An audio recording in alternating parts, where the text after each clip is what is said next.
પ્રભુ ઈસુના જીવંત અને પવિત્ર ત્રિએક નામમાં વાલા ભાઈઓ અને બહેનો, આપ સર્વને લોગોસ બાઇબલ સ્ટડી તરફથી હું પ્રેમી સલામ પાઠવું છું.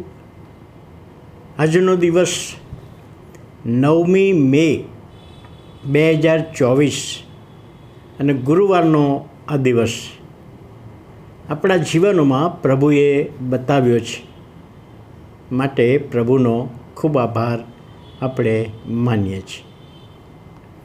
આજનું પ્રોમિસ એ તો ગીતશાસ્ત્ર તેનો 37મો અધ્યાય અને 5મી કલમ 37 અને 5.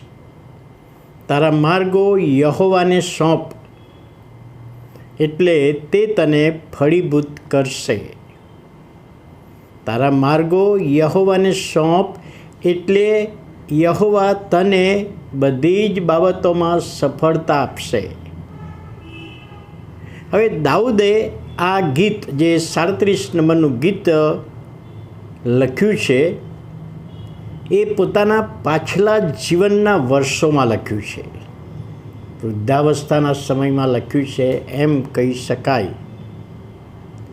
અને આ ગીતનું ટાઇટલ જો આપવું હોય તો સાચી શાંતિ વ્યક્તિને પોતાના જીવનમાં મુશ્કેલીઓ હોય, પ્રશ્નો હોય, તકલીફો હોય, સતાવણી હોય, પોતાની ઈચ્છા અને ધારણા પ્રમાણે ન થતું હોય, એવી બાબતો હોય, તેમ છતાં પણ સાચી શાંતિ ક્યાંથી મળે એ આ ગીતમાં આપણને જોવા મળે છે.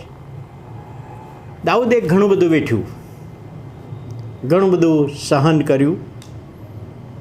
ત્યારે જે લોકો એની સતાવણી કરતા હતા, જે લોકો એની પાછળ પડી ગયા હતા, એમને પ્રત્યુત્તર કેવો આપવો તે આ ગીતમાં લખેલું છે.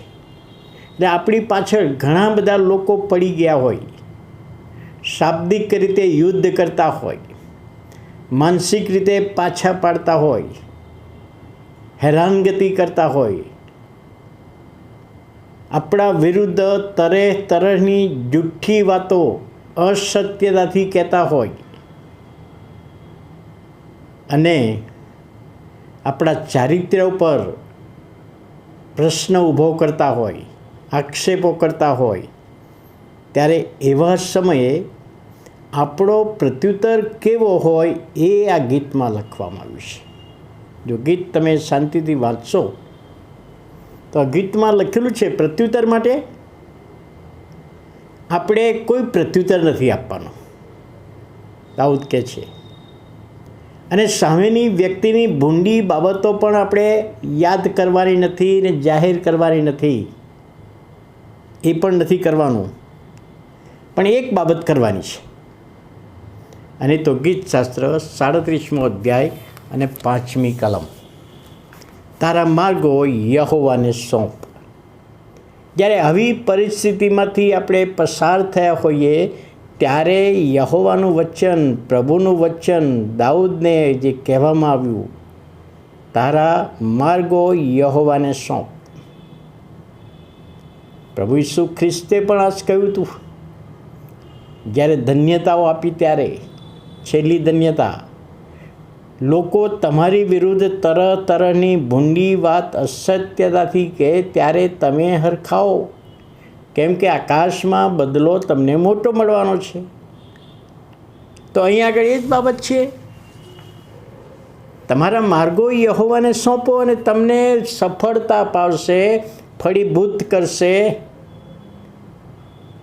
હવે આપણને એક પ્રશ્ન થાય કે તારા માર્ગો એટલે શું? સામાન્ય રીતે માર્ગ એટલે રસ્તો, પણ એ અર્થ અહીંયા કરવાનો નથી. તારા માર્ગો યહોવા આત્મા વ્યક્તિને કહી રહ્યા છે કે જ્યારે પરિસ્થિતિ ઊંધી આવે, પરિસ્થિતિ કફોડી આવે, મુશ્કેલ ભર્યું હોય, ત્યારે કહેશે તારા માર્ગો યહોવાને સોંપ. હવે અહીં આગળ માર્ગો એટલે તારું આયોજન.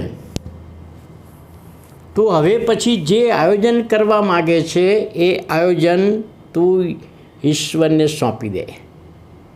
આયોજન ઈશ્વરને સોંપી દે. તારા વિચારો ઈશ્વરને સોંપી દે. તારા હૃદયના વિચારો તું જે કરે છે એ ઈશ્વરને સોંપી દે. આગળ કહે છે તારા માર્ગો એટલે તારી નાણાકીય બાબતો ઈશ્વરને સોંપી દે. ઈશ્વરના હાથમાં તું બધું સોંપી દે. તારા કૌટુંબિક સંબંધો ઈશ્વરના હાથમાં સોંપી દે.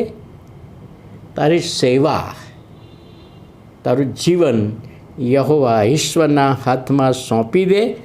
આ બધી બાબતો ઈશ્વરના હાથમાં મૂકવાની છે અને તો કહે છે તને ફળીભૂત કરશે. એટલે અહીંયા બે બાબતો સ્પષ્ટ આપણે જોઈ શકીએ છીએ. પરિસ્થિતિ આપણા જીવનમાં ગમે તેવી આવી હોય, દાઉદના જીવનમાં ગમે તેવી પરિસ્થિતિ આવી, પણ એવા સમયે પ્રભુ કહે છે તું મારા હાથોમાં સોંપાઈ જા. અને આજે એ જ બાબત પ્રભુ તમને ને મને પણ કહી રહ્યા છે કે આપણે પ્રભુના હાથોમાં સોંપાઈ જઈએ અને પ્રભુ કહે છે પછી હું તમને ફળીભૂત કરીશ, હું તમને આશીર્વાદિત કરીશ, હું તમને સફળ કરીશ. એટલે પ્રોમિસ છે. તારા માર્ગો યહોવાને સોંપ એટલે તે તને ફળીભૂત કરશે. અને આ પ્રોમિસ સમજવામાં પ્રભુ તેના આત્માની દોરવણી આપે, સહાય પૂરી પાડે, સામર્થ્ય આપે. આવો આપણે પ્રાર્થના કરીએ. વાલા પ્રભુ, અમે તમારો આભાર માનીએ છીએ, તમારા નામને ધન્યવાદ આપીએ છીએ.